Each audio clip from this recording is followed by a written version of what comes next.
Fashion 100, Sewing for Fashion Design 1. This is sample number 20, stretching and sewing elastic.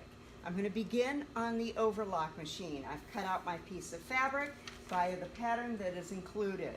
I'm going to be taking a piece of 1/4 inch elastic and we are going to be stretching it to fit.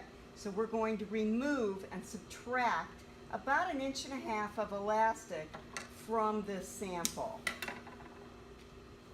I'm now going to take this and line it up. I'm going to give it about 1/8 of an inch right here along the edge, lining up the elastic about 1/8 of an inch in.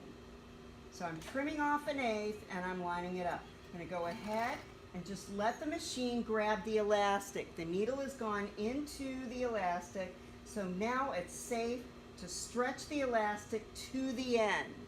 And I'm now going to continue sewing. You need to watch this. The sample can be very difficult in steering. What you want to do is hang on to it and maintain control.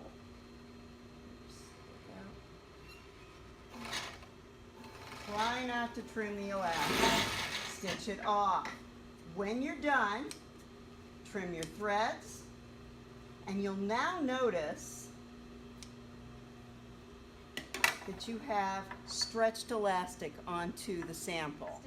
We're now going to finish that. I've already overlocked the elastic onto my fabric, stretching it about 1.5 inches to allow it to draw up.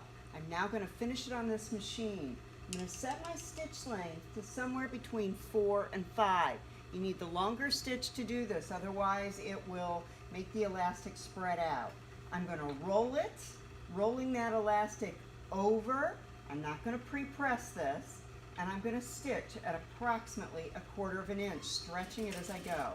Start, line it up, and stretch. I'm just stitching all the way down, stretching my fabric flat as I go.